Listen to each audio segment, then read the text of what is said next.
আসসালামু আলাইকুম, কি হাল অবস্থা সবার? শুভ সকাল, জুমা মোবারক। আজকে কথা না বলে আর পারলাম না। আমাদের সাবেক একজন ম্যাডাম ছিল, উনি আমাদের প্রিয় রয়্যাল বেঙ্গল টাইগার ছিল, বাঘিনী নেত্রী যাকে আমরা বলতাম। উনি এখন অন্যের দরজার যায়, অন্যের কি কয়ে বাঘিনী হয়ে গেছে। তো বলতে কি, উনি তারেক জিয়াকে নিয়ে বিভিন্ন 17 বছর ধরে বিভিন্ন জ্ঞান বুদ্ধি দিছে বিএনপিকে নিয়ে। এখন উনি আবার যখন আমাদের দলে উনি যেন আওয়ামী লীগের দোসর আসিল, উনি যাতে ওই চতুর্দিকে খাইতে চায়, তখন হয়তো আমাদের বিএনপির থেকে বাছাই পড়ে গেছে। তো বাছাই পড়ে যাওয়াতে উনি একটু হতাশ, উনি একটু সন্তুষ্ট ন। তো যাক, উনি স্বতন্ত্র থেকে ইলেকশন করছে, ওনার একটা জনপ্রিয়তা আছে নিজের অত্র এলাকায়, উনি ক্ষমতায় আসছে, ইলেকশনে বিজয়ী হয়েছে। তো এটা আলহামদুলিল্লাহ, ধন্যবাদ, সুন্দর। তবে বিষয় হলো যে উনি যে এখন উদ্ভট যে কথাবার্তাগুলো বলে, নিজে জ্ঞানী মনে করে। মানুষের কাছে কিন্তু উনি অনেক একজন জনপ্রিয় মানুষ ছিল। এই মহিলা এখন যে কথাবার্তা বলে রুমিন ফারহানা, তা আসলে এগুলো আমরা জাতি হিসেবে হতাশ যে উনি কনসুমে কার দরজা যায়, কার দালালি শুরু করবে, এটার কোনো নিশ্চয়তা নেই। আমরা আসলে এত 17 বছর বুঝি নাই, বুঝতেই পারি নাই। ওনাকে আমরা ভাবছিলাম আসলে অনেক কিছু, আসলে উনি কিছুই না। উনি যে সময় যে এইদিকে নদীর ঢেউ দেখে সেদিকে দৌড় মারে, ঠিক আছে নি? তো এগুলো সিটিং বাজি বাটফারি করে লাভ নাই। আপনার জনপ্রিয়তা যেটা ছিল, আমি মনে করি যে এটা খর্ব হয়ে গেছে।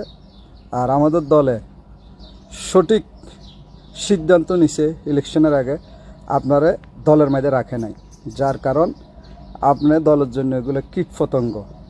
যার কারণ এই 17 বছরে আপনি যত কিছু করছেন, উপরে কইছেন এক কথা, নিচে দিয়ে আপনার যোগাযোগ ছিল অন্যর লগে, ঠিক আছে নি?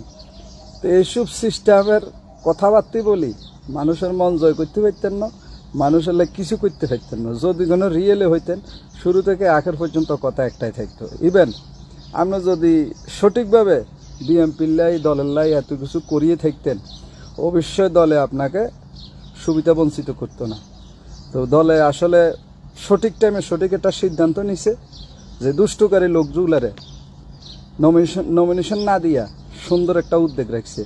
তো এখন যে আমরা আবার আফসোসও করছিলাম কেন রুমিন ফারহানা নমিনেশন পাইল না, যারা আমরা জানি না, এগুলা তো অনেক কিছু অন্দরমহলে সিদ্ধান্ত হয়েছে।